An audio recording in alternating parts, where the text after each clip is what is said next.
আসসালামু আলাইকুম পঞ্চাশি ভাই। গত বছর পানের দাম না থাকায় পান বরজ অযত্নে অবহেলায় নষ্ট হওয়ার উপক্রম, প্রায় এইরকম।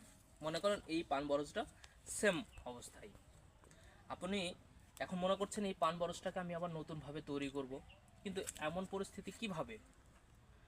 এর জন্য আপনি পান বরজের, আমরা জড় বলে থাকি, এই গোড়া, এগুলো না যে মরা পড়গুলো আছে বা গাছগুলো আছে, এগুলো বের করে দিয়ে নতুন করে পরিষ্কার করে দেন।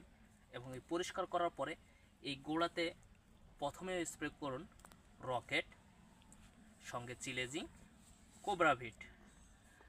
স্প্রে ঠিক 5 দিন পরে ব্যবহার করুন আস্থা, অ্যাভিল গোল্ড, জুম। আপনার প্রতিটা গিরে গিরে নতুন নতুন গাছ বের হবে। এই গাছটাই আপনার নতুন পান বরজ করে দেবে ইনশাআল্লাহ। পান বরজ সম্পর্কে নতুন ভিডিও পেতে আমার পেজটি ফলো দিয়ে রাখুন। আর পান বরজের গোড়া ফোটা বা পান ফোটার জন্য যদি কীটনাশক নিতে চান তাহলে স্ক্রিনে দেওয়া নাম্বারে যোগাযোগ করুন। ধন্যবাদ।